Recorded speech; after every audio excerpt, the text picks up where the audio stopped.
Racing just started. We have Masaganang Ani. Break quickly restart Forever Young. Dieguito is sorry outside. Fire and Rain. Then comes Quick Storm. While Mama's favorite is the early trailer by about 8 lengths of the leader. And going along for the first turn, we have Dieguito. And in second is Forever Young. Masaganang Ani is down in third. Then next on line is Fire and Rain.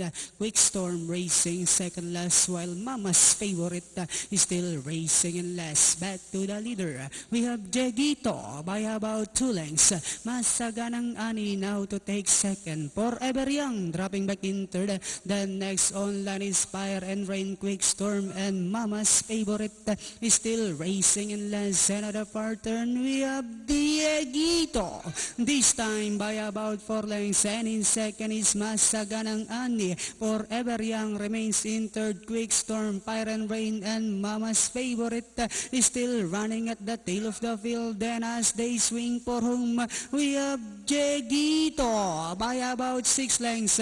Forever Young in second with about 100 meters of the race. Dieguito followed by Forever Young. Last 50 meters, we have Dieguito and finally Dieguito. Forever Young close between Masaganang Ani, Quick Storm, Mama's favorite, and Fire and Rain.